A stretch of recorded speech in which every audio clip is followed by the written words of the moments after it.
So just jot that down. That's really what I want you to get. Every human problem is a behavioral problem. Every human problem is a behavioral problem. War is not a problem as itself. It's not an entity. It is a what kind of problem?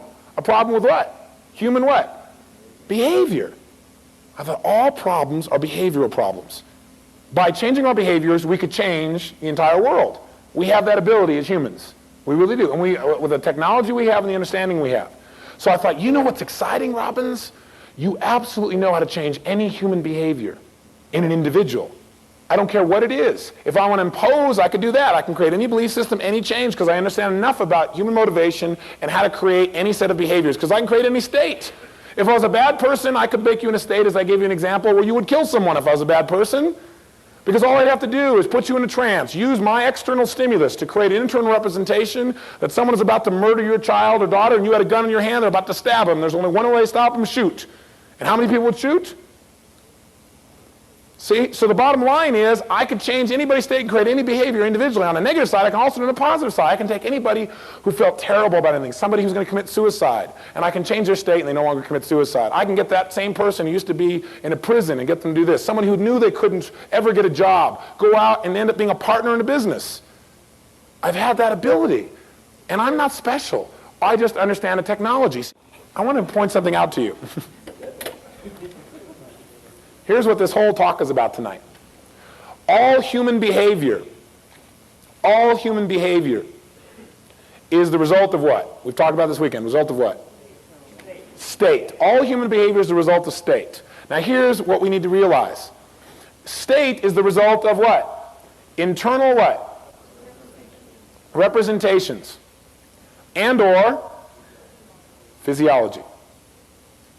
What affects physiology? Temperature, smog, anything in the environment, your biochemistry, the way you eat, any of those will determine your physiology, and that'll determine a lot of your state and what kind of behaviors you produce as an individual.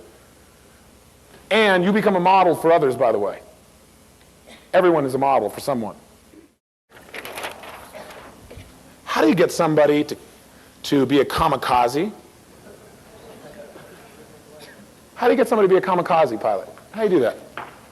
How do you get someone to create a behavior called kill thyself? Right? What you can do is, one of the things you can do, you got to change their state, because they're not going to kill themselves in a normal, everyday state. They're not going to put their plane into a truck or into a car, into a home, or into a boat or a ship in a normal state. You have to change it. So one way you can do is change their physiology. So you can drug them. That's one way, right? Another way is you can create internal representations that create a state of pride, strength, beauty associated to this thing called kamikaze. And is that not what the Japanese did?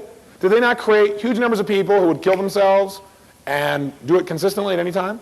Yeah, you know why they did that? Because they had external stimulus. Just remember this. They had external stimulus from the environment that created representations that if they did this, they would be creating all this other positive stuff.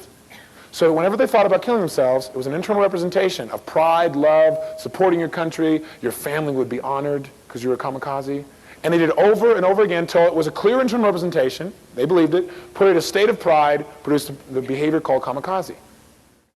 But what I want you to realize is, what would happen if we as individuals learned how to provide such congruent external representations about things, by the way we spoke, by the way we used our bodies, by our physiology, that we could change anybody's internal representations, change their state and change their behaviors. What could you create in your life if you developed that kind of skill? What could you create? Let's forget about the global piece. Some people are getting burnt out on that piece. Let's talk on an individual level. If you could change anybody's internal representations about anything by your own way of presenting information, by putting in their sorts, by matching them visually, auditory, kinesthetically, right? By being able to know how to motivate and how to communicate, so it creates a new internal representation, a new state, new behavior. If you could control the behavior of anybody around you, what kind of life would you have? Some people get scared when I say the word control people's behaviors. It's already happening. Why do you reach for the Pepsi, the Coke, the cigarette, the Miller Time, the Lowenbrow? What do you think these people have done? They continue to show you external representations of associations of two things, a state you like and something else, a state you like and something else, till you've internalized them. And once they're internalized, anytime you have a stimulus outside that's any one of these things, it triggers an internal representation of state, and you reach for the beer, or the cigarette, or the cocaine, or the whatever. Somebody's already doing it. See, the question you got to decide is, who's going to run my ship? Who's going to drive my bus? Who's going to fly my Lear? Is it going to be me? Or is it going to be people who have sat in an office in a high building someplace and decided that the way that they'll make their fortune is by controlling your behaviors? And the way they'll run the world is because they know how to control the external stimulus, control what you think, your internal representations, control your states, and make you behave like Pavlov's dogs. Because the truth is, that's how most of you have been behaving. And I've been one of them too. But I don't want to play that way anymore.